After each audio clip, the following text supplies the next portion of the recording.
Hoa Sen Home hân hạnh đồng hành cùng chương trình.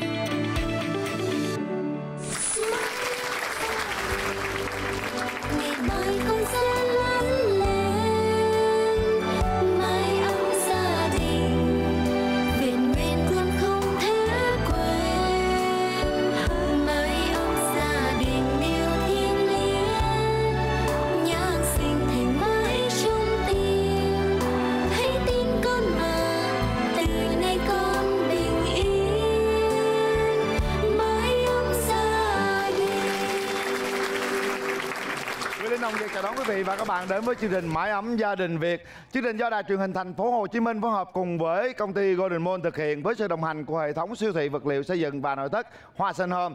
Chương trình được phát sóng vào lúc 20 giờ 30 thứ Tư hàng tuần trên kênh HTV7 Đài Truyền hình Thành phố Hồ Chí Minh. Thưa quý vị, mỗi tuần trôi qua rất nhanh, chúng ta cùng gặp nhau để chia sẻ những khó khăn với những hoàn cảnh trong cuộc sống. Và đặc biệt đó là những hoàn cảnh có người thân yêu mất trong đại dịch Covid-19. Khó khăn lại chồng chất khó khăn. Chính vì thế nên ta hãy dang rộng vòng tay, hãy ôm chặt họ vào lòng, hãy nắm thật chặt tay họ để lan tỏa tình yêu thương, động viên họ và có thể hỗ trợ họ giúp để vươn lên trong cuộc sống. Trước khi gặp gỡ ba gia đình thì Quỳnh Linh xin mời quý vị chúng ta hãy vỗ tay thật lớn để chào đón hai khách mời trong ngày hôm nay. Đó chính là Tiến Luật và Lâm Vĩ Dạ.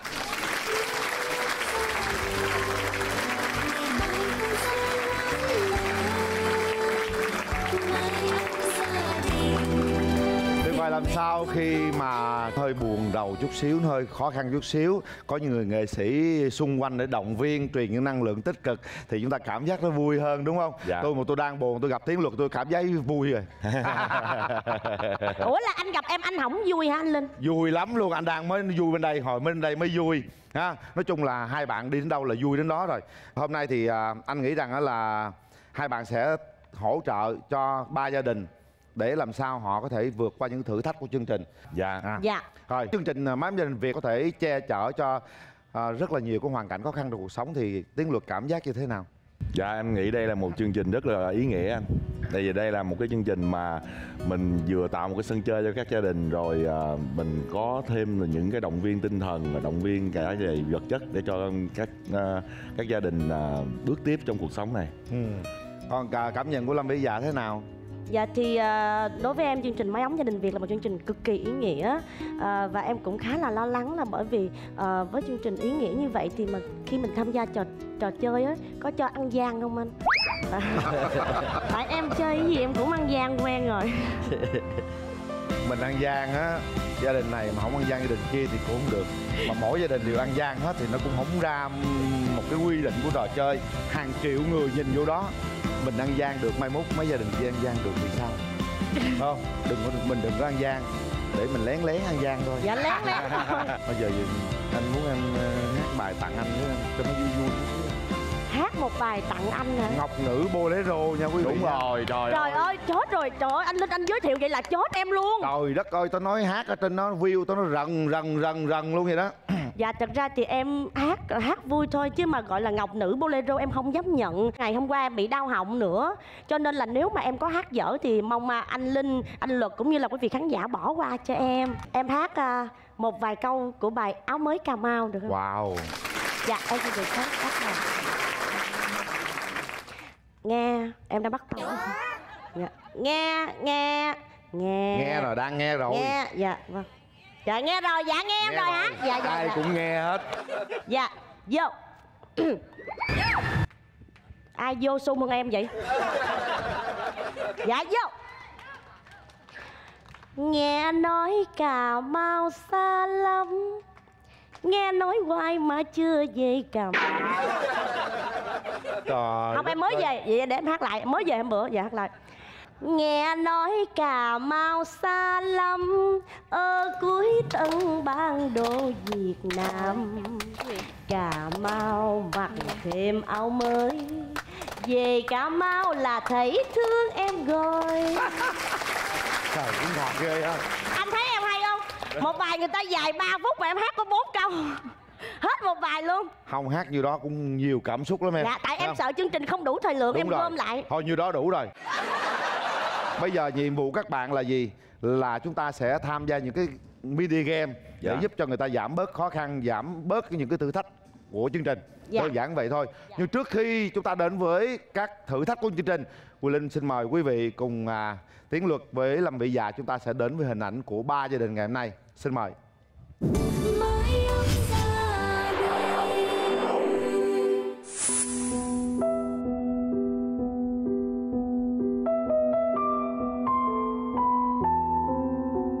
Em là Huỳnh Thị Thanh Hiền, 17 tuổi, hiện nay đang học ở trường Trung học phổ thông Hiệp Bình.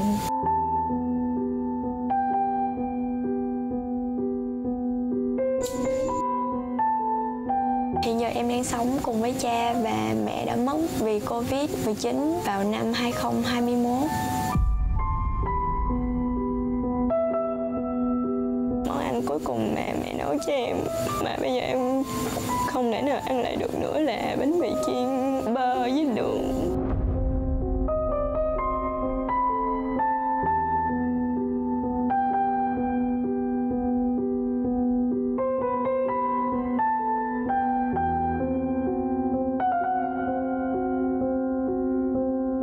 Tên là Quỳnh Sinh Nhân, sinh năm 1981, 41 tuổi. Tối ngủ nằm có khi mình suy nghĩ lại nhớ vợ mình cũng tuổi khóc vậy thôi chứ cũng không có cho bé Hiền biết để cho nó học, chứ giờ nó suy nghĩ lại nữa, nó nhớ mẹ nữa là cũng nó khóc, nó tuổi nó buồn cũng tội nó.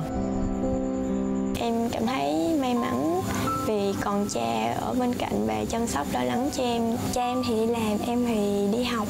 Xong rồi chiều về thì cùng ngồi ăn cơm với nhau. Xong rồi cha đi làm, em thì học tiếp. Trước khi vợ tôi mất thì tôi đi phụ hồ bên tư nhân, bữa làm bữa nghỉ cũng không có công việc ổn định. Rồi sau khi vợ tôi mất thì tôi xin đi vô làm công nhân vệ sinh thế vợ. Tôi làm công việc này bụi đồ nhiều, tôi cũng ráng tôi làm. Tôi chấp nhận ở với con tôi ít hơn, rồi tôi sẽ đi làm trang trải sau này cho con tôi nó có điều kiện nuôi bản thân nữa. Chú Quỳnh Thanh Nhân này hay giúp đỡ mọi người, còn cháu Hiền thì là cũng ngoan hiền, học cũng giỏi. Khi vợ mất rồi thì một mình chú phải lo cho cháu Hiền, cũng khó khăn về mặt đời sống. Em thấy công việc của cha hiện tại thì rất nguy hiểm, tại vì buổi tối vắng vẻ và bây giờ thì cha cũng làm hai công việc y như mẹ. Em lo lắng và sợ sau này có thể cha sẽ mất theo giống như mẹ và rời xa em. Cha ơi, trước giờ con chưa từng nói những lời yêu thương hay những lời ngọt ngào đối với cha. Những dấu tượng bên trong lòng con thì luôn quan tâm cha, yêu thương cha và dành nhiều sự quan tâm đối với cha và muốn thấy mẹ yêu thương cha. Hai vợ con cùng ở cạnh nhau, chăm sóc nhau và lo lắng cho nhau. Con yêu cha nhiều lắm.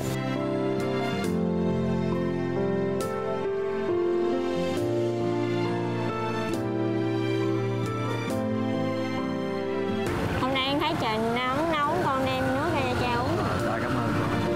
Hai nước chanh đó.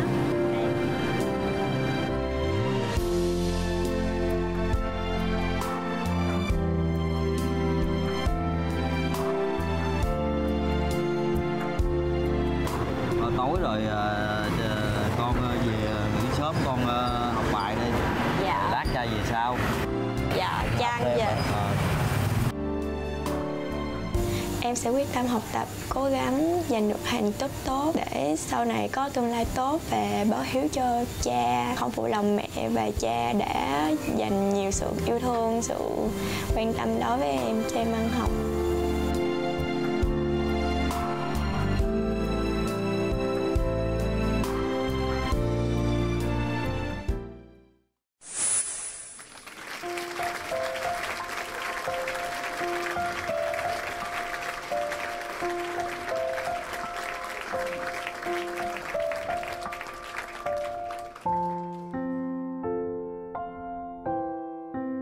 Thưa quý vị, trong những giây phút này chúng ta cũng không biết nói gì hơn, chỉ có những cái ôm thật chặt như thế để san sẻ bớt những cái nỗi khó khăn trong cuộc sống này.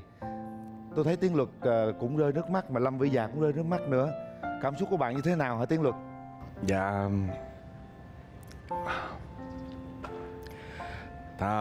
Thật sự ra thì khi em được mời để tham gia chương trình, em nghĩ là mình sẽ cố gắng, mình tới đây mình tham gia để mình động viên cho tất cả các gia đình. Em không muốn mình khóc, vì mỗi gia đình đều có một cái nỗi đau. Nếu mình khóc thì họ lại càng đau thêm. Mình nghĩ là mình sẽ làm gì đó thật vui, nhưng mà khi mà nghe bé gái chia sẻ hoàn cảnh thì em chịu không nổi. Vì bản thân trong gia đình của em, mẹ vợ của em là mẹ của Thu Trang cũng mất do Covid, nên em hiểu được cái cảm xúc. Lâm Vy dạ, bạn suy nghĩ điều gì? Em không kìm được nước mắt, bởi vì em thấy hình ảnh của em đâu đó.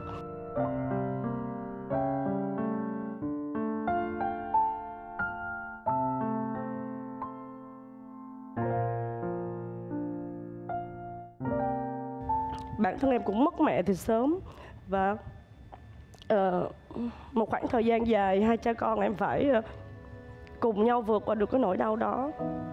Và em hiểu được cái cảm giác của em gái là lúc nào cũng mong cha mình phải có thiệt là nhiều sức khỏe để có thể ở bên cạnh mình. Bởi vì đối với bản thân em luôn nghĩ là cha em là một cái niềm hạnh phúc lớn nhất mà em không bao giờ muốn mất đi. Cho nên là em rất là xúc động khi mà thấy hoàn cảnh của gia đình chú và em đó. Anh Nhân thấy không, con gái thấy không, đây là những người đồng cảnh ngộ với gia đình, thành ra họ rơi những giọt nước mắt chia sẻ với gia đình con đó. Ba đi làm từ sáng đến chiều tối, vậy thì ở nhà ai sẽ là người lo cho con? Dạ, có thể tự nấu ăn. Vậy thì một mình con phải vừa lo nấu nướng rồi đi giặt giũ, con làm hết luôn? Dạ. Nhưng mà cha đi làm từ sáng đến chiều tối, làm hai có công việc như vậy, rồi sức khỏe của anh như thế nào hả anh? Thì tôi cũng ráng phải lo đi làm, sức khỏe thì ngủ thì tới làm ban đêm tới 10-11 giờ về ngủ, rồi tới sáng 8 giờ đi làm, tới 4 giờ về. Thì cũng ráng đi làm để cho lo cho con ăn học sau này, chứ để cũng tội bé chưa có gì hết. Lúc trước mẹ con còn sống đó, mẹ con làm công việc gì? Dạ, buổi sáng cũng đi phụ hồ, rồi buổi chiều thì đi quét rác giống cha. À, mẹ cũng phụ hồ luôn. Dạ. Mẹ mất là một cái cú sốc trong cuộc đời của mình, đúng không con? Mẹ thường xuyên dạy con điều gì mà con nhớ nhất? Dạ, luôn biết chăm sóc bản thân. Chăm sóc bản thân của mình. Dạ. Và không chỉ có chăm sóc bản thân của mình mà phải chăm lo cái việc học hành của mình nữa. Quan trọng là cái con đường học vấn con ha. Dạ. Và ngày hôm nay đến với chương trình Mái Ấm Gia Đình Việt, hy vọng rằng hai cha con cùng với những người hỗ trợ cho gia đình đó sẽ vượt qua những thử thách của chương trình để chúng ta có một số vốn. Có thể là anh có số vốn anh làm thêm cái gì đó, phát triển kinh tế gia đình ha. Rồi, cố gắng lên nha. Dạ. Rồi, bây giờ chúng ta sẽ đến với hình ảnh của gia đình thứ hai. Xin mời quý vị.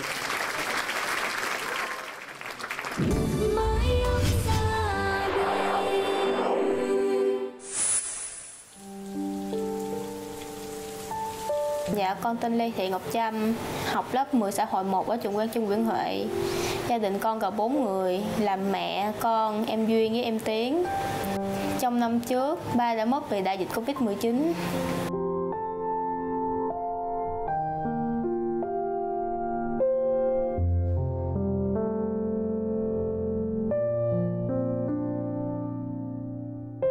Khi chồng tôi còn sống thì ảnh là vợ sát nhà, ảnh nuôi hết gia đình. Thu nhập của ảnh cũng khá, một ngày ảnh làm khoảng 500-700 ngàn một ngày. Từ lúc ảnh mất tới giờ thì thu nhập cũng bấp bênh lắm, cũng không có đủ, nhưng mà cũng gói ghém.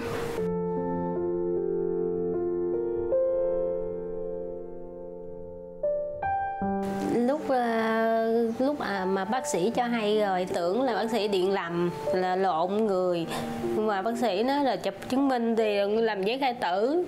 Thì lúc đó là mới biết anh mắc thiệt, không nghĩ là ông mắc nữa, tại vì ngủ lúc nào cũng suy nghĩ là anh gì anh gõ cửa, anh kêu mở cửa hết trơn á, chứ không có nghĩ ông mắc.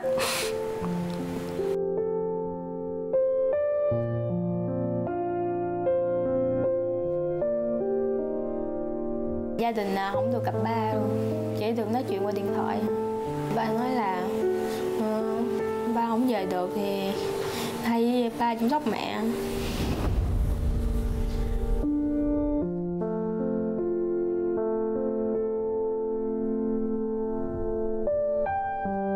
Thì chồng bị Covid chết rồi đó, thì ở nhà nó cũng đi bán cơm vậy đó, ngày 200 mấy vậy đó, thì về nuôi 3 đứa con vậy đó. Hàng đêm cũng buồn qua ngồi hai chị em tâm sự á, thì có người này kia giúp đỡ thôi chứ nó nuôi không nổi đâu. Chứ mình lên làm sao được, phải không?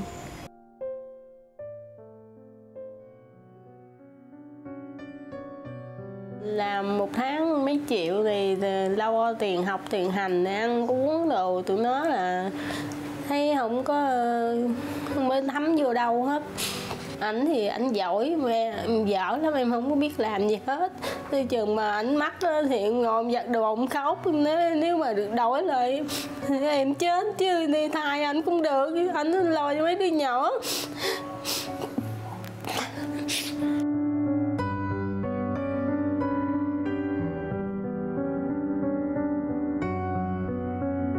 Ba mất rồi thì còn 4 mẹ con thôi.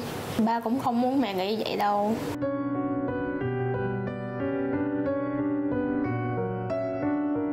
Hồi xưa giờ là hai vợ chồng nói là nhất quyết là phải lo cho con học tới nơi tới chốn.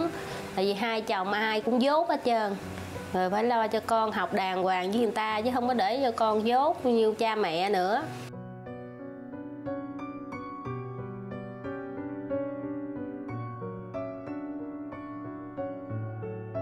Một lời hứa dành cho ba trên thiên đường là ba sẽ cố gắng học được tốt, trở thành con ngoan trò giỏi để mẹ đỡ cực khổ hơn. Con cũng nghĩ là ba vẫn trong nhà, con cố gắng sẽ học thật giỏi. Con yêu ba.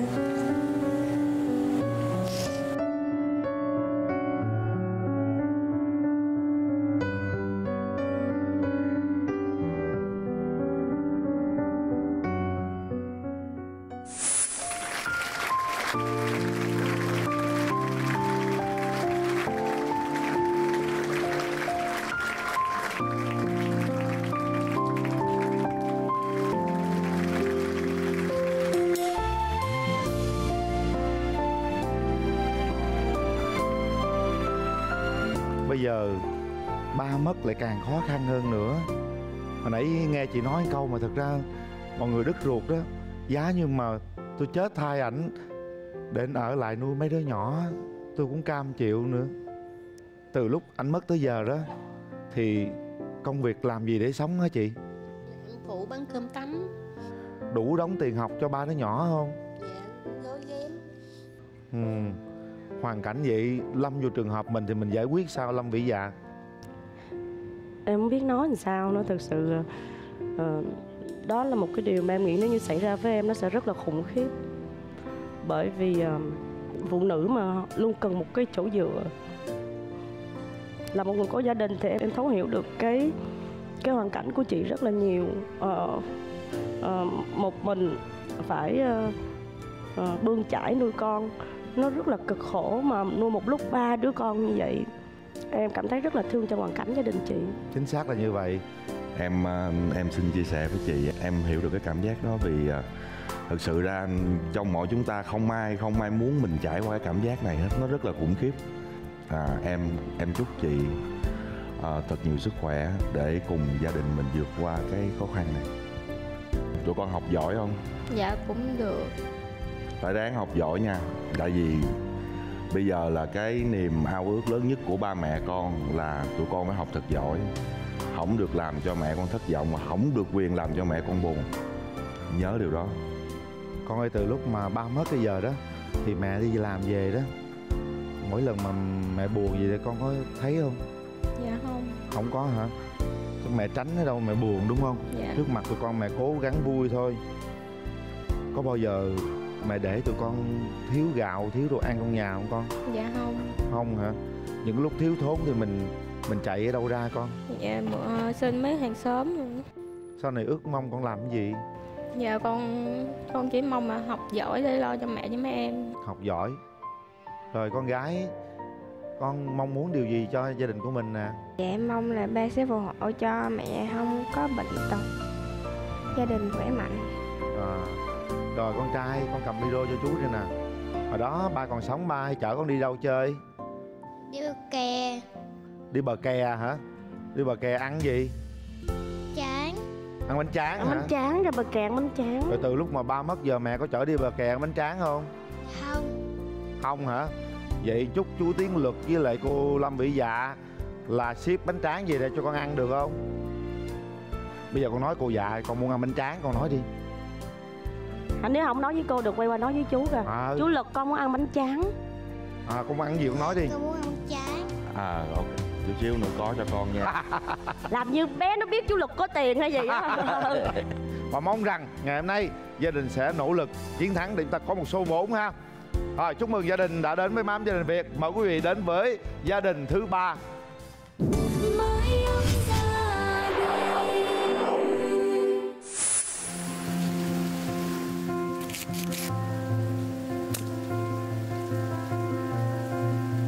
Em tên là Lâm Quang Khôi, năm nay em 15 tuổi. Em học lớp 10A3 trường Trung học phổ thông Nguyễn Hữu Huân. Em là người dân tộc Khmer.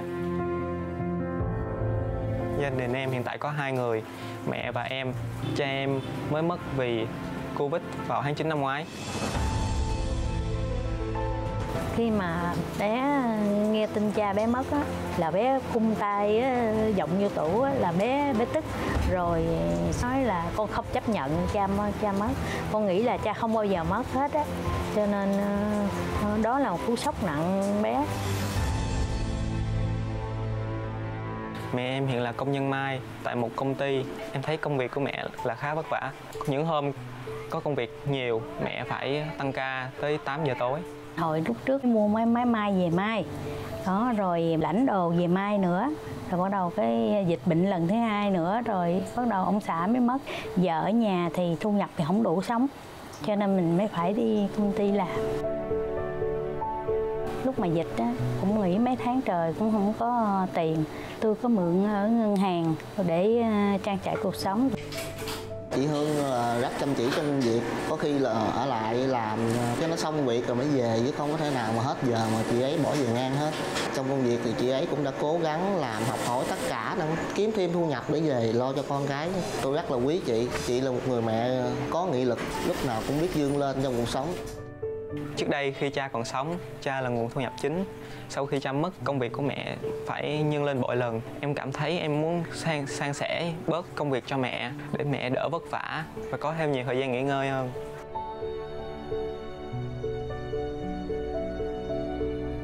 Hiện tại em và mẹ đang sống trong một căn nhà trọ với tiền phòng là 2 triệu một tháng. Căn phòng rất dễ dột, mỗi lần dột em đều phải lấy thao để hứng nước.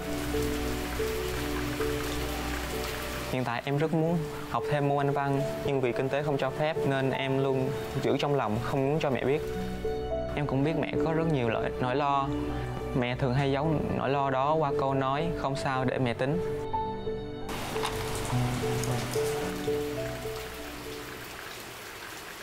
Con có hỏi bạn con học gì môn Anh văn chưa? Con có hỏi rồi mà bạn chưa trả lời thôi. Con có tính học không? Để từ từ cũng được. Vậy ráng từ học lớp 11 đi rồi tính ha. Dạ. Giờ mày cũng chưa đâu, để từ từ mày tính. Dạ vâng.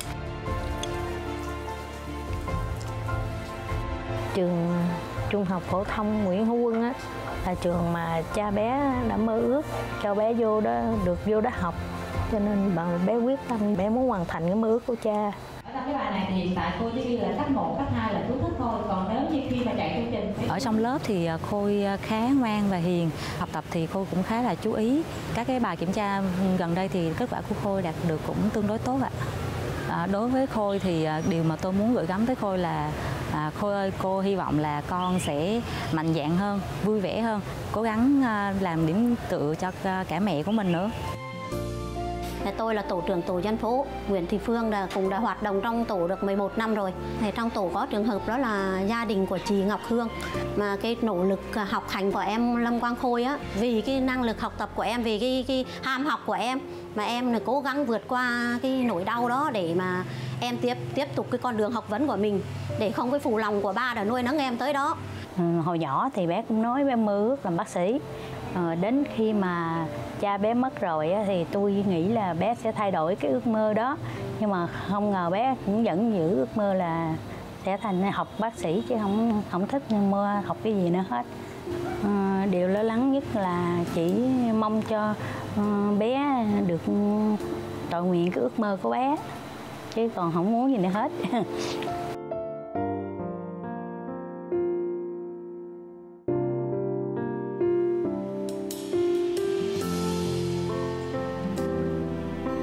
Nghĩ nếu cha bé còn sống á, thì có thể cha bé lo nổi, có thể là vợ chồng trang trải nhau mà lo cho bé tới nơi được.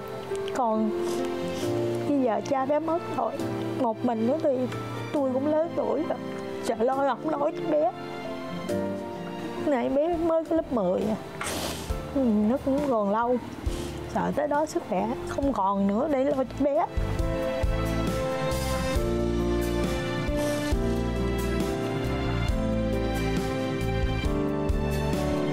Thường thì em ít thể hiện cảm xúc ra bên ngoài.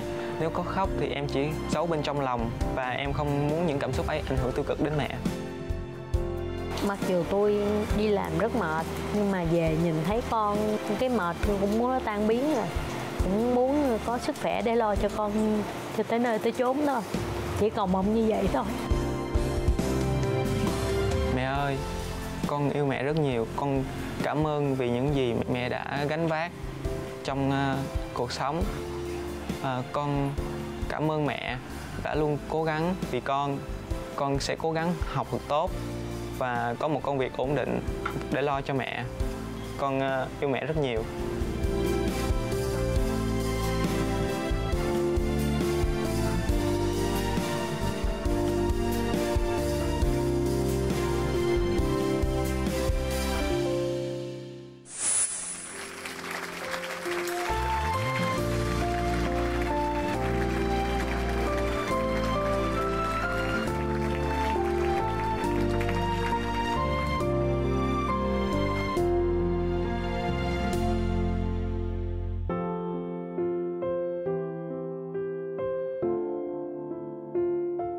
Xem cái phần chia sẻ của con đối với mẹ đó, mọi người đều xúc động cả với tình yêu thương của con đối với mẹ.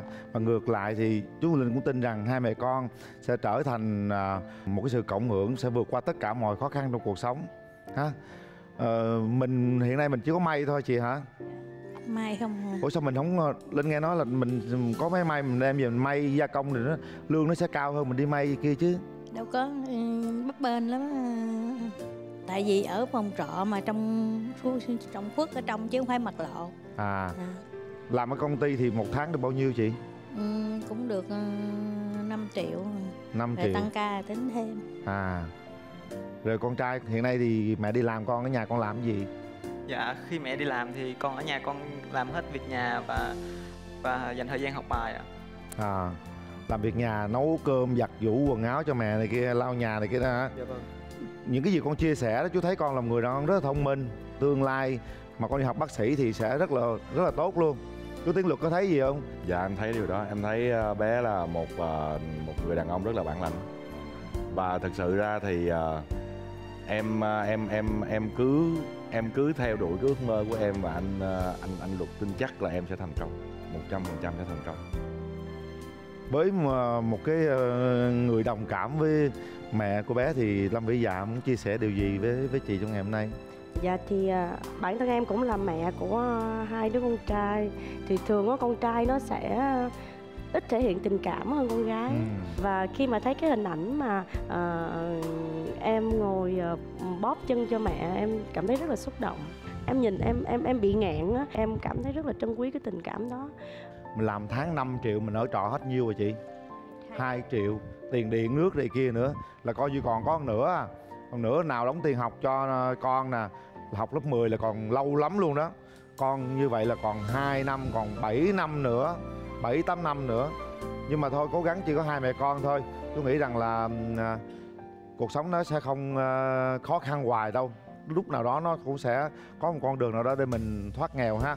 Hôm nay chúc mừng hai mẹ con đã đến đây tham gia chương trình. Hy vọng rằng chúng ta sẽ cùng với những người hỗ trợ vượt qua những thử thách của chương trình.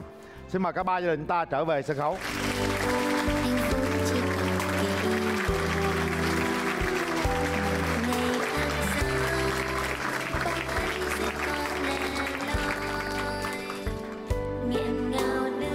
Ngay bây giờ cả ba gia đình sẽ bắt đầu một thử thách chung. Cả ba cùng tham gia với những người hỗ trợ. Hai nghệ sĩ chỉ đứng ở ngoài hỗ trợ về mặt tinh thần, cổ vũ thôi. Ủa gì kỳ vậy? Tại nãy em nói em ăn gian đó, cho nên chương trình bắt ra ngoài luôn rồi. Cho em ra ngoài vũ em vô em ăn gian sao? Nhưng mà chưa đâu. Các bạn sẽ tham gia một trò chơi riêng. Nếu các bạn mà thắng trò chơi này á, với 1 phút 30 giây á, vượt qua cái trò chơi này thì các bạn sẽ giảm đi một nửa khó khăn của thử thách của ba gia đình luôn. Trời, hay vậy? Đấy. Trước khi đến với trò chơi dành cho ba gia đình, chúng ta sẽ đến với trò chơi dành cho Tiến Luật và Lâm Vĩ Dạ.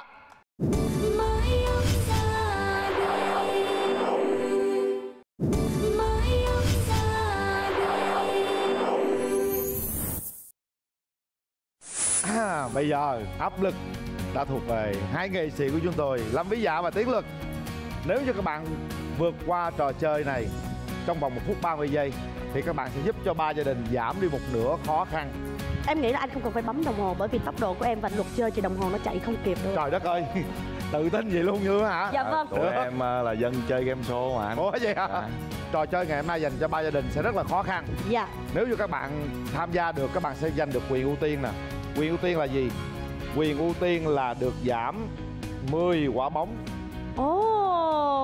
Tức là thay vì họ thổi 20 quả bóng. Dạ. Nhưng bây giờ nếu mà các bạn mà thắng á, dạ, thì mỗi gia đình chỉ thổi có 10 quả bóng thôi. 1 phút 30 giây. Hai em có nhiệm vụ là vẽ hình ảnh. Anh sẽ có 3 tấm hình. Anh đưa hình Vĩ Dạ xem thôi. Em quay mặt qua kia, Vĩ Dạ mới vẽ lưng em. Em cảm nhận xem con gì. Thí dụ như vẽ con dế em đó. Con dế em vẽ em kêu con dế. Có cái mặt coi, có mặt hề hước kia không? Tức là 30 giây một con đó. Dạ, bắt đầu chưa ạ? Bắt đầu nha. Anh để bấm đồng hồ nha. Đây, thấy chưa, thấy chưa, thấy chưa? Trời ơi, con gì khỏi bấm đi, ăn gian trước cái đồng hồ. Chưa. 1 phút 30 giây, bắt đầu. Con gì đây? Trời ơi. Đó. Em đè sau cái viết vô để cho Lực nó cảm nhận. Cái viết vô, không có cảm giác luôn rồi đó. Hai vai xinh xinh nè. Đấy, cũng được. Dạ, đoán ơi, Lực ơi, con gì Lực ơi? Con cá. Hay quá. Trời ơi, chưa chắc nha. Con thứ hai. Nó vậy nè. Trời ơi. Để mạnh lên, đè mạnh lên để Tiến Luật cảm nhận đó là con gì. Đè mạnh lên. Gì? Con gì đâu riêng tùm lum như vậy. Nó phẳng. Cảm nhận. Hiểu không? Trời ơi. Nhanh lên. Đúng rồi. Con cuối cùng. Không phải là con. Cuối cùng là cái gì? Tên FC em. Tên FC. Đó. Trời ơi, là trời. Rồi. Hết thời gian. Rồi. Ủa anh Lực, hồi đó anh có học môn vẽ không anh Lực? Không. Anh yếu nhất là môn vẽ luôn á. Trời ơi. Con này vẽ đừng có ghi đi, đố đọc ra con gì. Em sợ không biết cho nên em mới ghi con cá đó anh. Trời ơi, nè đó. Vậy bà con nhìn ra con gì không? Em tưởng con nòng nọc không á. Đúng rồi. Cái đuôi con cá mà cái đầu con nòng nọc. Nhưng mà đáng đúng là được rồi anh. Con này á là con bạch tuộc hay là con mực cũng được đi. Có con mực nó cũng giống bạch tuộc vậy đó. Dạ, không, tại vì con nào thì cũng nướng ăn được mà. Bạch tuộc này bạch tuộc biến hình, nó lai mực. Miễn sao đáng được là được rồi. Trời ơi, cái nghĩ này sao qua hướng dương trời. Thôi nói chung là cũng tạm ổn. Ổn anh ơi. Nhưng quan trọng là 1 phút 30 giây mà được vậy là hay dữ lắm rồi. Tụi em đã xong trước 1 phút 30 giây. Ai nói? Bây giờ nào, chúng ta đọc đồng hồ. Đồng hồ đã dừng lại 1 phút 28 giây. Yeah. Rồi bây giờ 1 phút 28 giây đã đem về chiến thắng cho Tiến Luật và Lâm Vĩ Dạ, và gia đình sẽ nhận được một quyền ưu tiên. Nào bây giờ hãy trao cho gia đình đi, để gia đình sẽ bước vào cuộc chơi đầu tiên. Rồi Tiến Luật. Ba gia đình được hết. Ba gia đình được hết luôn. Dạ. Rồi gia đình đầu tiên là ai hỗ trợ mình nè? Hàng xóm. Hàng xóm không? Dạ. 2 người hàng xóm hỗ trợ. Gia đình mình là ai hỗ trợ vậy? Anh hỗ trợ anh là gì của hai bé? Chú hả? À còn anh là gì? Cậu. Cậu với chú hỗ trợ đúng không? Trời, hai người hỗ trợ ốm hiếu quá. Lực lượng bên đây mạnh mẽ quá. Bên đây ai hỗ trợ? Dạ em. Chú. Chú với ai nữa? Với thằng em. Chú với em hỗ trợ ha. Rồi, chúng ta sẽ bắt đầu với 3 gia đình với thử thách đầu tiên trong chương trình Mái Ấm Gia Đình Việt. Xin mời.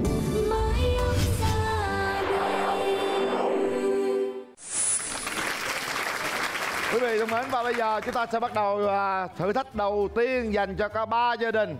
Quan trọng là gia đình nào làm càng nhanh càng tốt. Thời gian thử thách thứ nhất cộng với thời gian thử thách thứ hai, nếu gia đình nào có số thời gian thấp nhất, gia đình đó sẽ bước vào vòng trong để rút logo của chương trình. Sau một bản logo là những giá trị giải thưởng khác nhau. Trò chơi như sau, chúng ta sẽ dùng tấm thảm này đi trên đó, đi tiến tới, không được bước ra ngoài. Thổi bong bóng và hai người kẹp cái bong bóng đi về đây. 10 cái bong bóng kết thúc, Quyền Linh sẽ bấm đồng hồ dừng lại. Gia đình này làm trước, bấm đồng hồ trước, làm sao bấm đồng hồ sau. Bây giờ xin mời đọc đồng hồ cho chú Quyền Linh nào. Số mấy con? Dạ số 0. Vòng chơi này rất là quan trọng nha các bạn nha. Chuẩn bị. Thời gian dành cho cả 3 gia đình hôm nay bắt đầu. Đó, đúng rồi, đi. Quan trọng không được bước ra ngoài nha. Đó, hay lắm. Càng xa càng tốt luôn. Nhưng mà nhớ được có chừng té ra ngoài nha. Trơn quá. Có chừng té ra ngoài. Đúng rồi. Cố gắng lên, gần đến rồi. Trò chơi đơn giản nhưng mà cũng khó lắm đó nha. Nhanh gọn lẹ. Rồi, tới rồi. Hỏi bong bóng. Hỏi nhanh lên. Hỏi kẹp bong bóng đi về. Quan trọng là kẹp cái bong bóng đi về đây nha. Ai có 10 cái bong bóng trước, gia đình đó sẽ chiến thắng thử thách đầu tiên. Được. Kẹp đi, kẹp bong bóng về, không được rớt nha. Biết gọn. Rớt. Không được rớt, cố gắng. Chưa. Rồi, để vô đây. Chạy lên tiếp, đi tiếp lên. Chạy đây. Chạy lên. Lẹ. Thổi bong bóng đi, thổi tiếp đi. Thổi bóng đi. Tiếp. Đưa đây. Đúng đưa rồi. đây em. Rồi cạn đi, hai đứa cạn đi. Cạn đi. Rồi vô, đúng rồi. Nhanh lên, chạy lên. Ê, bong bóng hơi ra ngoài tí. Thôi ba. Ai có 10 cái trước la lên nha. Bỏ vô, bỏ tay vô luôn. Nhanh lên, đi nhanh lên. Thôi bự quá, hỏi nhỏ dạ. Trời ơi. Cái này anh lôi nhỏ chứ đi gì. Rồi đi. Chụp vô. Rồi lầm lên. Nhanh lên. Quyết liệt lên. Hỏi bự lên. Cái này của ai đây? Kẹp vô đi lẹ. Giữa hả? Quay qua nữa. Nhanh lên. Đủ 10 cái la lên. Nhanh lên con, nhanh lên. Đi lên. Bên đây đủ chưa? Rồi để đó đi. Nhanh lên. Của mình đủ rồi đó. Trời ơi, lôi nhỏ tội nghiệp không? Bỏ vô. Dừng lại, bên đây dừng nha. Gia đình số 1. Gia đình số 1. Bên đây 2, 4, 5, 6, 7. Em hỏi nó thấy cổ. Trời ơi, nó teo luôn rồi. 2, 4, 6, 8, 10. Gia đình số 2. Đi về. Cố gắng đi cho tới luôn con. Đi về. Tội nghiệp hai nhỏ không? Trời ơi, đi. Có 2 con. Bình tĩnh. Trời đất ơi, thôi rồi, xong. Gia đình đầu tiên. Gia đình này về trước nè. 2, 3, 4, đếm đi, cầm nhanh. 5, 6, cầm đi. 7, 8, 9, 10, 11, 12, dư 2 cái. Thiếu thì tính, dư không tính. Coi như mình về thời gian nhanh nhất nè. Gia đình về thứ 2 nè. 1, 2, 3, 4, 5, 6, 7, 8, 9, 10. Chúc mừng. Anh ngồi vô lấy bóng nè coi. Lấy cái nào bự nhất trước đi. Bự nè. 1, 2, 3, 4, càng nhỏ ha. 5, 6. Rồi để tôi đếm cho. càng ngày nó càng 6. Trời ơi. Rồi thôi vậy cũng được. Gà đẻ cũng có tinh bự tinh nhỏ chứ. Thì bong bóng cũng có cái nhỏ cái bự chứ đúng không? Được không bà con? Chấp nhận đi. Để rồi một tràng pháo tay dành cho ba gia đình. Chúng ta sẽ công bố thời gian của ba gia đình. Gia đình anh Nhân về với số thời gian là 3 phút 41 giây. Chúc mừng. Rồi gia đình chị Hương về với 3 phút 59 giây. Chúc mừng. Gia đình chị Nguyệt về thời gian nó hơi dài, 4 phút 40 giây. Vậy thì á, cái vòng tiếp theo đó mình càng nhanh càng tốt nha. Trời ơi, cái thời gian nó quan trọng lắm. Vỗ tay động viên cả ba gia đình cái nào. Và bây giờ xin mời cả ba gia đình chúng ta sẽ tiếp tục với thử thách của chương trình Mái ấm gia đình Việt.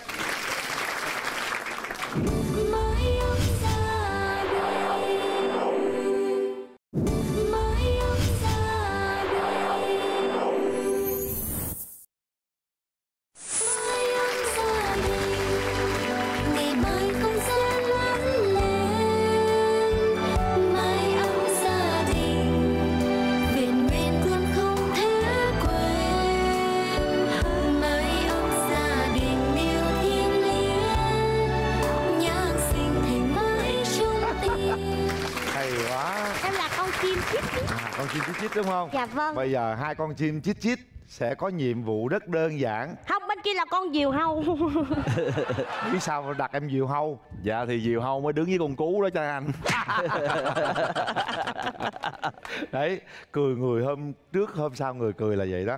Rồi bây giờ nhiệm vụ hai bạn sẽ giành lấy quyền ưu tiên này cho gia đình giống như nãy thôi. Dạ. Mỗi em phải đâm bể 10 cái bong bóng, không được dùng tay. Rồi chúng ta vẫn là 1 phút 30 giây. Dạ vâng. Bây giờ em kiểm tra đồng hồ. Dạ. Thôi anh dẹp cái đồng hồ của anh vô đi. Mấy người chơi ăn gian mà anh đưa đồng hồ đó anh chưa biết nữa. Cái đồng hồ áp lực lắm đó em. Đúng rồi, cái đồng hồ để vô là áp lực liền. Dạ mình muốn đâm ở đâu mình đâm chứ không nhất thiết phải là thứ tự. Chuẩn bị 1 phút 30 giây. Mỗi bạn sẽ đâm bể 10 bong bóng. Bắt đầu. 2, 3, 4. Ôi là bớt anh là không tay. Có 10 cái em sao bể hết được, không dùng tay cho em buông cái tay ra. Em có đụng vô bóng đâu. Em ráng chịu tay ra, nó gió quá trời ơi. Trời ơi sao mà gió mái quá vậy. Tay ra, buông quay ngoặt ở phía trước, buông cái tay ra. Không được dùng tay, không được dùng tay. Đừng có dùng tay, em có dùng tay em đâu.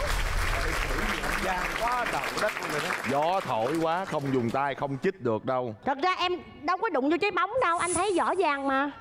Được không dạ, bà đúng con? Không ạ? Được không? Được. Ai nói được đưa tay lên. Tại vì anh không nói rõ được. Mấy ông quay phim mà ông còn đưa tay là thấy không? Thôi được rồi. Trời ơi, nó làm có nhiêu? 30. Trời ơi, nó làm có 30 giây à bà con. Thôi được rồi. Vì những hoàn cảnh khó khăn tôi đồng ý chấp nhận. Yeah.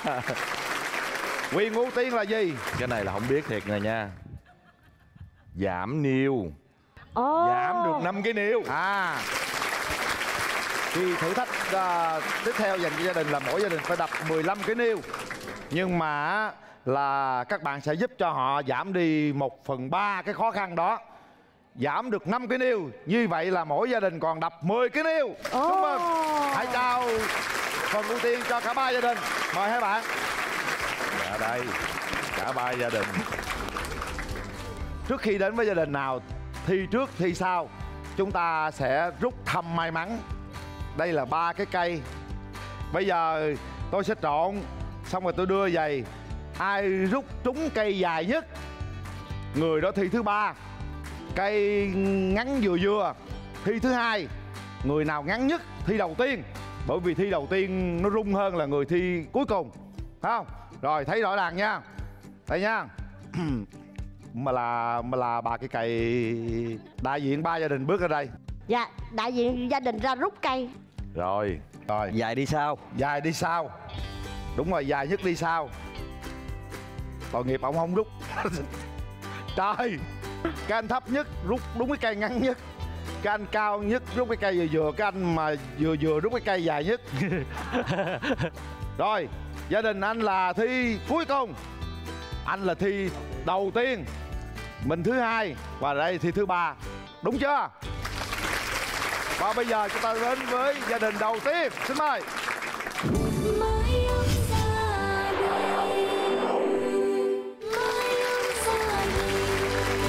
Và bây giờ mỗi gia đình chúng ta sẽ đến với 10 cái niêu. Thử thách như sau: con gái sẽ cò qua những cái chướng ngại vật này, đưa cho cái cây cho cậu với lại chị. Cậu với chị sẽ cầm cái cây nhảy bao bố đưa cho người đập niêu. Người đập niêu sẽ bị bịt mắt, quay 3 vòng và tiến tới đập. Đập khi nào mà 30 giây, Quyền Linh sẽ cho hai nghệ sĩ vô hỗ trợ đập. Nếu như 10 cái niêu này nó bể đó là chúng ta sẽ dừng thời gian lại nha. Rồi chuẩn bị. Bây giờ con kiểm tra đồng hồ cho chú Quyền Linh. Dạ không. Không. Thời gian dành cho gia đình đập 10 cái niêu bắt đầu. Cố lên. Quay lại. Nhanh lên. Càng nhanh càng tốt. Càng tốt. Chuẩn bị đeo vô anh, đeo vô. Anh bắt lại anh. Rồi cầm cái cây, Quay 3 vòng. Em vàng hơn tôi nữa. 2, 3. Rồi tới luôn. Đi thẳng tới luôn. Đi lên. Tới luôn. Rồi. Đúng rồi. Tới nữa. Bước tới. Lui lại. Đúng rồi, Đập mạnh lên rồi. Đúng rồi, đập tiếp. Đập đi. Đúng rồi, tiếp luôn, tới luôn. Nghệ sĩ chuẩn bị. Đâm vô. Qua phải. Đập. Để con đừng trúng tôi ông nội ơi. Trúng tôi. Để tôi đập được rồi. Đừng có đập. Đập. Rồi. Tới chưa? Chưa, tiến tới luôn. Tiến tới. Bắt đầu anh ơi. Tiến tới đi, còn tới 5 cái niêu nữa. Đập đi. Phải. Tiến tới đập đi, đập. Đập mạnh lên. Thôi, đập. Cái gì đây? Mở mắt giùm tôi cái chị Hai. Ủa? Đập bể hết rồi. Trời ơi, em đúng chưa? Em tính nhào vô em đập cái niêu đó. Kêu đi theo hỗ trợ mà sao mà vô hỗ trợ gì đâu. Phá không. Hai ông hỗ trợ ta đập bể hơn hết rồi mới vô. Như vậy là chúng ta thấy rằng là 10 cái niêu đã bể hết rồi. Chúc mừng cho gia đình của chị Nguyệt. Một thời gian rất nhanh nha. Chuẩn bị, chúng ta sẽ đến với gia đình thứ hai, xin mời.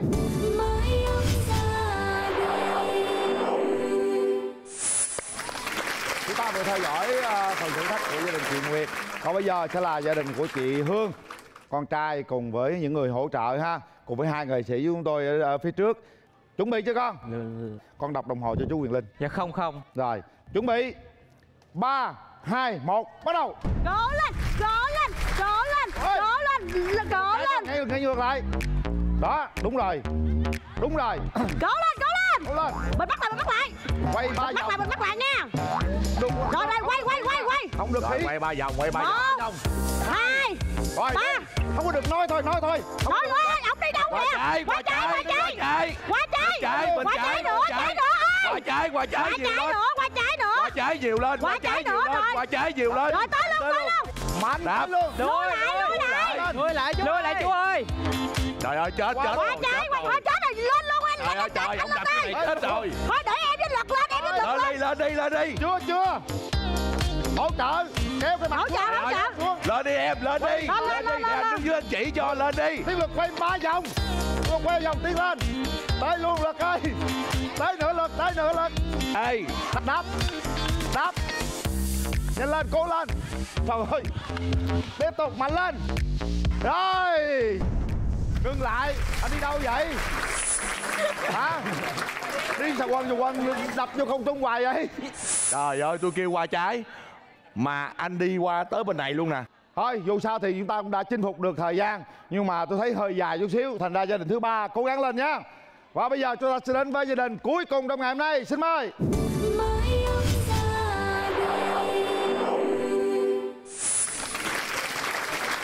Đây là phần thử thách của gia đình thứ ba. Cố lên con nha. Đây là vòng chơi cuối cùng. Mời con kiểm tra đồng hồ chú Quyền Linh. Dạ không. Không. Đồng hồ trên màn hình vẫn là 00 quý vị nha. Chuẩn bị. Yên tâm. Thời gian dành cho gia đình thứ ba bắt đầu. Cố lên. Còn đúng rồi. Rồi đeo vô luôn. Đeo kỹ lại nha, không được khí nha. Quay 3 vòng đi, quay anh đi. Quay đi. 1, 2, 3. Rồi lấy cây. Rồi lên cây. Thẳng luôn. Thẳng người nè. Thẳng tới. Thẳng luôn. Tới luôn. Quẹo trái. Không có được. Quẹo trái. Tới luôn. Thôi, Quốc. Mạnh luôn. Mạnh lên. Ve lại. Đúng rồi. Mạnh hết sức có thể. Thụt lùi lại. Mạnh hết sức có thể. Lùi lại. Mạnh lên. Thụt lùi lại. Quay qua trái. Rồi Quốc. Mạnh lên. Đi tới Quốc. Quốc đi tới. Đi tới đó. Đi tới đó. Cứ đi tới đây. Đi thẳng lên trước luôn. Sẽ vô. Đi thẳng lên trước. Đi tới luôn. Quốc. Đây. Quẹo trái. Tới luôn. Đây. Đập cái lực ơi. Tới luôn. Thôi, cưng lên. Thôi, được rồi. Được rồi. Thôi. Coi chân. Thôi. Xong hết rồi. Chúc mừng luôn. Trời ơi. Nhờ tiếng luật đập 2 cái đó nha. Không có tiếng luật thì em đập hoài luôn. Em cũng xà quần hoài luôn. Rồi, như vậy ta đã kết thúc cả 3 gia đình. Chúc mừng gia đình của anh Nhân. Em hay lắm, em đập trúng cái máy quay luôn mà. Em không đập trúng cái em đập banh cái máy quay luôn. Mời gia đình về vị trí.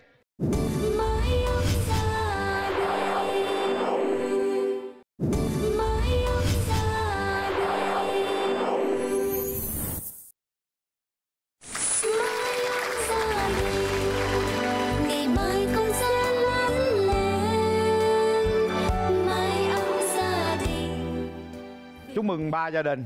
Cảm ơn Long Vy Dạ và Tiến Lực. Chúng ta sẽ công bố kết quả sau 2 thử thách. Hôm nay cả 3 đội chúng ta gần như thời gian xém cách nhau có 2 giây. Trời ơi. Đấy, cái chuyện thắng thua nó cách nhau có 2 giây thôi. Đội nào sẽ về 3 đây? Đội nào sẽ nhận được giá trị giải thưởng là 15 triệu đồng? Đó là đội với thời gian 5 phút 21 giây. Đó là gia đình của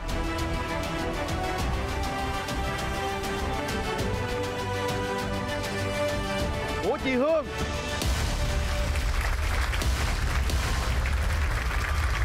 Hôm nay mình nhận được giá trị giải thưởng 15 triệu đồng. Thì chị với con cảm nhận thế nào? Trước hết là tôi xin cảm ơn chương trình Mái ấm gia đình Việt, và cảm ơn tất cả khán giả bà con, và cảm ơn Lâm Mỹ Dạ với Tiến Lực. Dạ, đến đây là cũng là niềm hạnh phúc rồi. Thì nếu được về 3 thì đó là cũng quá vui và quá hạnh phúc cho gia đình. Con thấy vui không? Dạ vui. Con sẽ để dành số tiền đó để mà dành dụm cho kỳ học của con. Bây giờ con ôm mẹ, con nói mẹ ơi, hôm nay con có 15 triệu đồng rồi. Nào mẹ ơi, hôm nay con có 15 triệu rồi. Chúc mừng hai mẹ con. Và bây giờ 2 gia đình còn lại. Một gia đình là 5 phút 15 giây và một gia đình là 5 phút 13 giây. Trời ơi, gia đình nào sẽ đến với vòng chơi thứ 3 đây quý vị? Đó là gia đình của chị Nguyệt hay là gia đình của anh Nhân? Và tôi sẽ đọc giải nhất, chúng ta sẽ biết ngày giải nhì nha. Và chúng ta cùng chúc mừng cho gia đình về nhất trong ngày hôm nay. 5 phút 13 giây. Đó là số thời gian thấp nhất thuộc về gia đình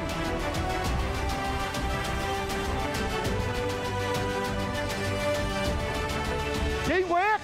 Chúc mừng. Chúc mừng gia đình chị Nguyệt, hãy ôm nhau nào. Chúc mừng gia đình chị Nguyệt. Gia đình chị về nhất với 5 phút 13 giây. Và gia đình của anh Nhân về nhì với 5 phút 15 giây. Thưa quý vị, một cái câu chuyện có thể nói nó đi ngược trở lại luôn. Người ta nói là ngựa về ngược đó. Vòng chơi đầu tiên gia đình chị Nguyệt rất là chậm, nhưng đến vòng thứ 2 không hiểu tại sao mà người đập niêu chỉ còn bước vài bước là đập hết luôn rồi. Đơn giản là như vậy. Chính vì thế nên Quyền Linh nghĩ rằng là trong cuộc sống chúng ta đừng có cảm giác là chúng ta thua ai cả, mà chúng ta hãy tiến lên. Biết đâu chúng ta cố gắng nỗ lực thì sẽ chiến thắng. Chị cảm nhận thế nào khi mà chị được bước vào vòng bên trong hả chị Nguyệt? Dạ em mừng lắm mà này em vui lắm, tại vì em cũng có mớ vốn để em lo cho 3 đứa nhỏ em nó ăn học. Vốn thì không biết bao nhiêu, một chút xíu mình sẽ biết. Bây giờ mình vui cái đã ha. Rồi, chúc mừng cho gia đình của anh Nhân. Gia đình anh nhận được số tiền là 20 triệu đồng. Anh Nhân chia sẻ trong giây phút này đi anh Nhân. Thì tôi cũng có lời xin cảm ơn chương trình Mái Ấm Gia Đình Việt đã hỗ trợ cho gia đình bị Covid khó khăn đợt vừa rồi để kiếm tiền để lo cho con ăn học. Ngay bây giờ chúng ta sẽ đến với phần thử thách đặc biệt dành cho gia đình của chị Nguyệt để xem chị rút được bao nhiêu bản logo của chương trình Mái Ấm Gia Đình Việt.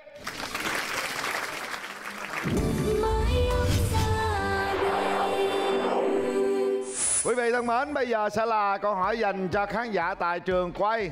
Chúng tôi sẽ có 5 phần quà. Mỗi phần quà là một chiếc ba lô rất là dễ thương. Câu hỏi đầu tiên, năm 2022 là năm Nhâm Dần. Vậy năm 2023 sẽ là năm gì? Rồi xin mời chị. Dạ. Năm gì? Năm Mẹo. Quý Mão, Quý Mão. Chính xác, Quý Mão. Câu tiếp theo. Cái gì luôn chạy nhưng ta đứng một chỗ vẫn có thể nhìn thấy nó? Cái gì? Cái gì đâu? Rồi mời chị áo đen phía sau. Dạ thưa chú là cái đồng hồ. Chính xác. Câu hỏi tiếp theo. Con gì nghe tên sao chẳng thấy hiền, da như than, lông như tuyết? Con gì? Con gì đâu? Rồi mời chị. Con gì? Dạ thưa con gà ác ạ. Con gì? Con gà ác á. Tại sao lại con gà ác? Thì mình nó thì đen, lông nó thì trắng. À rồi, mời chị. Chính xác. Câu tiếp theo. Trong bài hát Em đi chùa Hương, cô gái đi chùa bao nhiêu tuổi? Trời ơi dễ ẹt. Bao nhiêu? Bao nhiêu rồi? Mời cô. 15. Hả? 15. Sao cô biết 15? Tại vì có cái câu hát là em bây giờ mới tròn 15, em còn bé lắm mấy anh ơi. Em 15 hả? Rồi mời em 15 lên đây nhận quà. Câu tiếp theo. Cây gì nghe tên là thấy giàu, càng có nhiều càng giàu? Cái gì? Cái gì? Cái gì nào? Cây vàng. Trời ơi, có mình người đó biết cây vàng à. Cây vàng chính xác. Mời em gái lên đây nhận quà nào.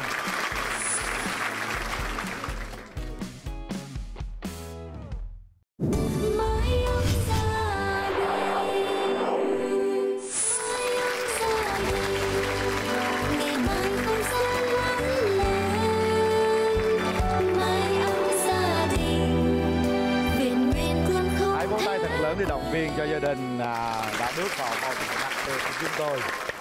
Gia đình của chị Nguyệt, thưa quý vị, lần này thì hy vọng nó sẽ may mắn như lần đập niêu ha con ha.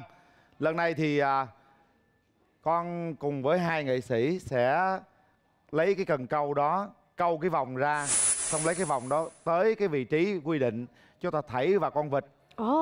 Làm sao mà tất cả các con vịt nó có đeo vòng hết là được. 2 phút chúng ta được 8 logo, 3 phút được 6 logo, 4 phút được 4 logo ha. Và càng cao lên thì đôi khi 10 phút mà được có 1 logo thôi. Dạ. Hiểu chưa? Dạ hiểu. Rồi bây giờ chuẩn bị kiểm tra đồng hồ. Dạ không. 5 con số không. Không không. Rồi không. 3 2 1 bắt đầu. Lẹ. Đi qua đây. Hả? Từ từ đứng đây. Chờ cái vòng tới. Chờ cái vòng tới. Rồi nhanh lên. Câu tiếp đứng đây. Trời ơi sao nó tụng vô giữa, ai lấy cái thảy làm sao thảy. Đứng thảy làm sao thảy đi. Muốn thảy sao thảy. Ê không được rồi. Cặp. Đổi người. Thôi em câu lên, thảy đi. Đổi đi. Qua bên kia đúng rồi. Đó ngon lành Luật ơi. Ngon lành. Trời ơi. Trời ơi, nó gần quá trời đất luôn. cố gắng lên, từ từ, cẩn thận. Chuẩn bị. Trời ơi. Qua bên kia gần đó kìa. Ai, vô. Một con rồi. Vô tụi con ơi. Ráng lên. Trời ơi là trời ơi, nó vô cái mông được không anh? Không được, không cái mông không được. Cố lên. Chạy vô trong để luôn. Nhanh lên. Sạc vô. Rồi sao qua bên sạc vô. Ôi. Vô. Đừng có lộn nó đây. Ai. Vô 1-2 vòng đi, trời ơi. Ai. Em bị té. Đơn giản vậy. Cái dịch luôn rồi. Con dịch nó tháo ra kìa. Trời ơi, dịch vậy ra luôn trời. Ai không được rồi. Không được luôn rồi. Trời ơi, mấy người này chơi gian quá. 1, 2, 3, 4. Không được. Rồi vô, hay quá làm bây dạ. 5 vòng rồi. Mới có 5 vòng thôi. Ôi, cái bên kia có gì kìa anh lên. Leo vô chuột, nhảy lấy vòng luôn. Con gái vô đây, con gái. Bỏ cần câu đó vô trong lấy vòng, Vòng ra ngoài nè. Gom vòng ra ngoài bớt. Gom. Không, em gom vòng ra ngoài mà. Gom đi ra ngoài bớt. Vô luôn. Ai. Đi ra ngoài. Trời ơi. Ăn gian quá, trời đất cao. Gom vòng ra ngoài, mau lên. Đó, nó tuột ra rồi. Còn 3 con nữa. Nó tuột ra rồi. Nó tuột rồi, tính tuột luôn rồi. Còn 3 con. 2 con nha, còn 2 con nha. Để em vô em lụm vòng 2 con cuối cùng. Trời ơi. Trời ơi. Còn 1 con. Còn 1 con nữa, đi ra. Đủ rồi. Đủ rồi, con kia nó bị tuột kìa. Đủ rồi. Trời ơi. Tôi chưa thấy đội nào ăn gian như đội này chứ á. Trời ơi. Lần đầu tiên trong cuộc đời vừa bóc vòng mà vừa bóc phân dịch nữa. Bây giờ á là chúng ta thấy được 10 cái dòng vịt đã vô con vịt rồi. Dạ. Nhưng có cái con vịt nó cũng khôn, nó đẩy cái vòng ra ngoài. Đẩy ra. Thấy không? Đầu tiên là chúng ta vỗ tay để chúc mừng cho 10 con vịt đã đeo vòng. Bây giờ con gái, con đọc đồng hồ đi. Bao nhiêu con? Dạ 4 phút 49 giây. 4 phút 49 giây. Wow. Được. Vậy là 4 phút là mình được 4 bảng. Không, 4 phút 14 bảng. Còn 4 phút 49 giây là có 3 bảng thôi. Rồi 3 bảng, kệ đi, 3 bảng có còn hơn không? 4 phút 49 giây, 3 bảng. Chúc mừng cho gia đình của chị Nguyệt.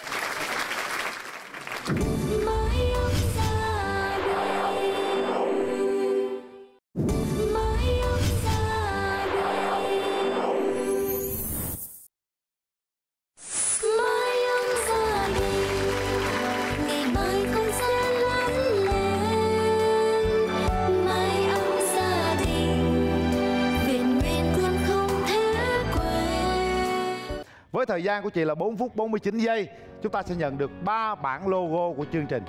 3 bản logo đó tùy thuộc vào giá trị giải thưởng khác nhau. Thật ra là nếu mà nãy 2 cái ông thần ăn gian không ăn gian thì cũng không được 3 bản đâu. Ủa ảnh nói ai ăn gian vậy ta? Kệ ảnh đi, đừng quan tâm. Đừng quan tâm. Bây giờ chúng ta sẽ công bố 3 bản này, xem giá trị nó là bao nhiêu. Nào, chị muốn bản nào? Chị đi vòng vòng, chị đi qua đi lại coi cảm giác của chị sao. Đó, Tâm bây giờ dẫn chị đi qua đi lại. Đó, coi từng bản coi. Mái ấm gia đình Việt màu hồng, màu xanh, màu tím, màu xanh da trời, màu xanh lá cây, xanh nước biển gì đó. Chị thích màu nào? Đó, thích màu nào chị chỉ đi. Chỉ luôn. Em chọn màu hồng. Màu hồng ha. Dạ. Rồi, mời chúng ta về vị trí. Bây giờ chúng ta sẽ đến với màu hồng của chị Nguyệt lựa chọn. Xin mời em gái xinh xắn hãy mở giùm bảng màu hồng cho gia đình chị Nguyệt ạ. 30. Máy ấm gia đình Việt màu hồng nó ngọt ngào quá ha. Dạ vâng, rất là ngọt ngào. Là bao nhiêu đây? Bao nhiêu ạ? Hoa sen, máy ấm gia đình Việt. Bao nhiêu ạ? Tôn hoa sen. 30 ạ. Vâng. Tôn hoa sen. Tôn hoa sen, tôn hoa sen, tôn hoa sen. Ê, hơn 5 triệu rồi, hơn 5 triệu rồi. 7 con số không rồi. 7 con số không là ngon rồi. Đúng rồi.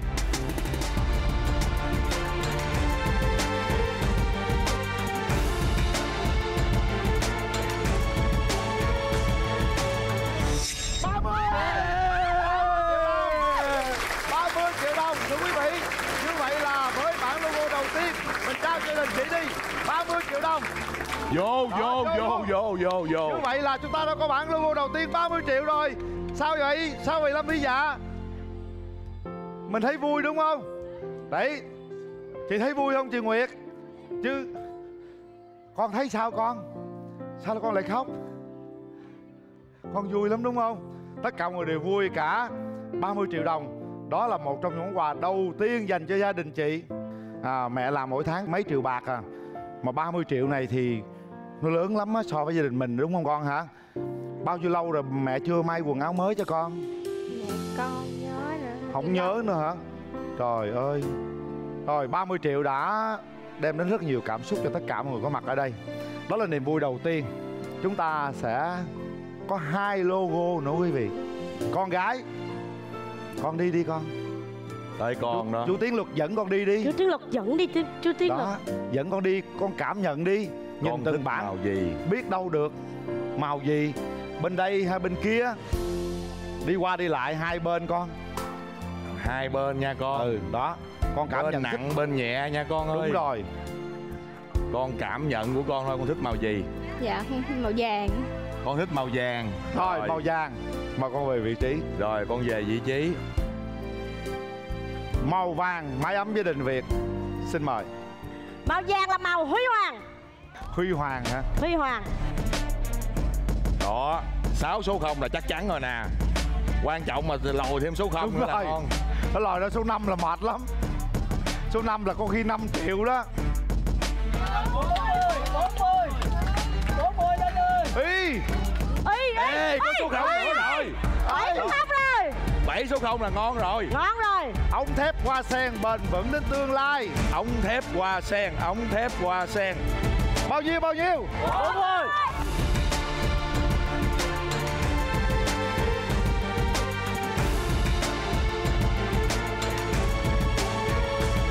Số tiền 20 triệu đồng.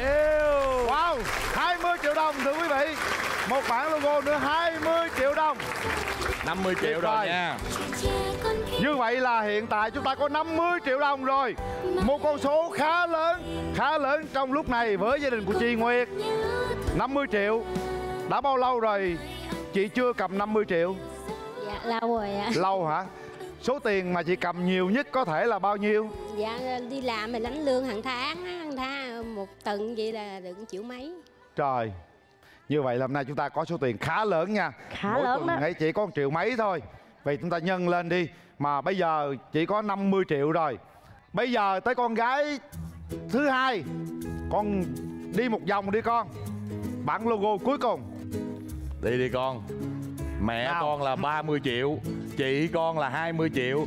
Tới con làm cái bản 50 triệu là ngon luôn. Hãy lựa đi con gái. Con cứ đi qua đi lại, con thích bản nào con chỉ cho chú Huyền Linh rút luôn. Đi, hai đứa mình đi lựa. Lấy màu xanh đi con ơi. Con thích màu đỏ. Màu áo gì dạ? Màu đỏ nào có 2 màu lưng con. Màu đỏ đậm ha. Màu đỏ đậm. Mời em gái.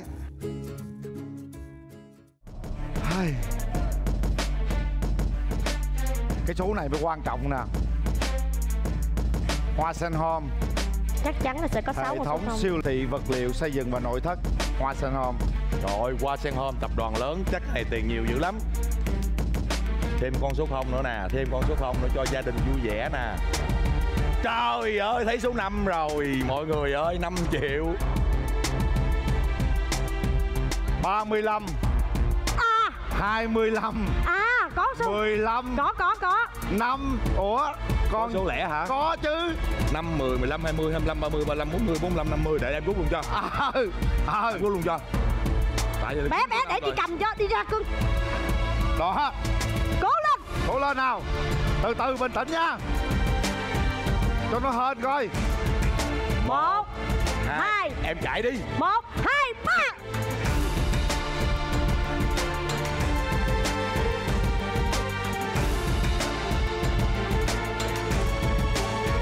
1, 2, 3.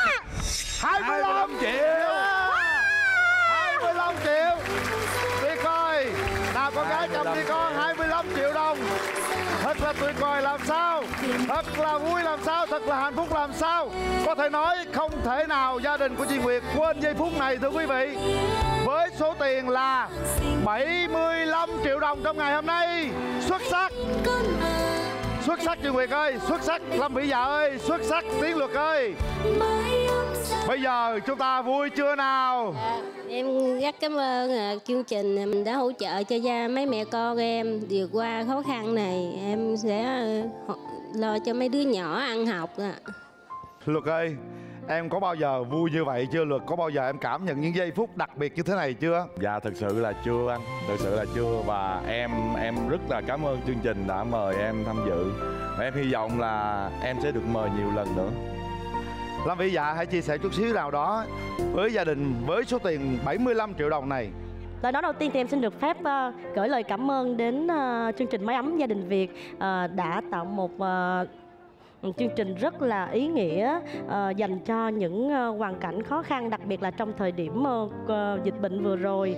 Và em nghĩ với số tiền này thì một phần nào cũng giúp cho gia đình chị Nguyệt sẽ có thể trang trải được những khó khăn trong cuộc sống. Em xin được chúc cho gia đình chị Nguyệt đầu tiên là mình có thể vượt qua được những khó khăn với cái số tiền thưởng này. Và cái điều kế tiếp là chúc cho chị Nguyệt nè là phải có thiệt là nhiều sức khỏe để có thể bên cạnh chăm sóc con cái. Và chúc cho tụi con đầu tiên cũng là sức khỏe ha. Và tiếp theo là phải học thiệt giỏi, nghe lời mẹ và luôn biết yêu thương và phụ giúp mẹ nha. Còn chú Luật thì chú Luật chúc cho những gì mà cô Lâm Vĩ Dạ chúc cho gia đình con thành sự thật hết.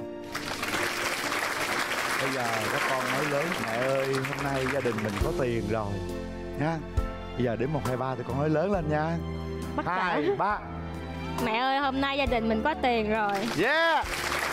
Nào hãy ôm nhau thật chặt, hãy chia sẻ trong giây phút này thưa quý vị. Một hình ảnh tôi nghĩ rằng rất là tuyệt vời. Nó sẽ có ý nghĩa rất lớn đối với những gia đình đang gặp khó khăn trong cuộc sống. Hôm nay niềm vui không chỉ có gia đình chị Nguyệt đâu, mà niềm vui còn đến với cả 2 gia đình còn lại nữa. Gia đình anh Nhân với gia đình chị Hương. Xin mời.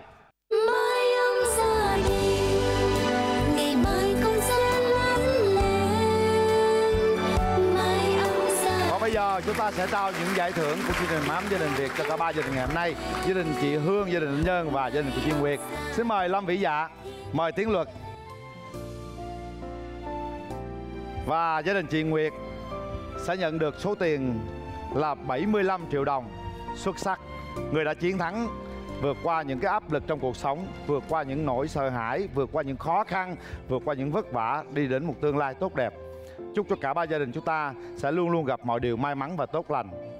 Khi mà đến với chương trình thì em với anh Luật cũng có một món quà nhỏ nhỏ muốn gửi đến cho 2 gia đình còn lại. Em xin được phép gửi đến cho gia đình chị Hương 5 triệu đồng ạ. Dạ. 5 triệu đồng. Dạ. Cảm ơn Lâm Vĩ Dạ. Em cũng xin gửi gia đình của anh 5 triệu. 5 triệu đồng. Chị Hương nói gì với Lâm Vĩ Dạ đi. Chị rất cảm ơn em và cảm ơn chương trình đã giúp cho gia đình chị. Rồi, chị không biết nói gì hơn. Chị xin cảm ơn em. Anh Nhân nói gì với Tiến Luật đi. Thì cũng cảm ơn Mái Ấm Gia Đình Việt. Thì cũng chúc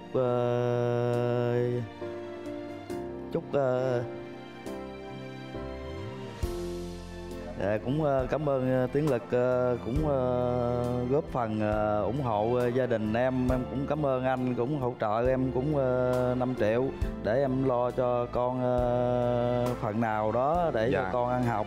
Cảm ơn anh Lực. Em cảm ơn anh. Cảm ơn Lâm Vĩ Dạ và Tiến Luật đã có phần quà 10 triệu đồng gửi cho gia đình của anh Nhân cùng với chị Hương. Cảm ơn tất cả tấm lòng quý vị, đặc biệt cảm ơn hệ thống siêu thị vật liệu xây dựng và nội thất Hoa Sen Home đã đồng hành với chương trình. Thưa quý vị, có lẽ rằng trong giây phút này tôi không biết nói gì hết những cái cảm xúc đó. Chúng tôi chỉ biết vui, hạnh phúc khi được chia sẻ phần nào đó với những hoàn cảnh khó khăn. Một lần nữa hãy vỗ tay thật lớn để chúc mừng cho cả 3 gia đình ngày hôm nay. Quý vị thân mến, chương trình Mái Ấm Gia Đình Việt do Đài Truyền hình Thành phố Hồ Chí Minh phối hợp cùng với công ty Golden Moon thực hiện với sự đồng hành của hệ thống siêu thị vật liệu xây dựng và nội thất Hoa Sen Home. Chương trình được phát sóng vào lúc 20h30 thứ Tư hàng tuần trên kênh HTV7 Đài Truyền hình Thành phố Hồ Chí Minh. Còn bây giờ tất cả anh em chúng tôi xin nói lời chào tạm biệt và hẹn gặp lại.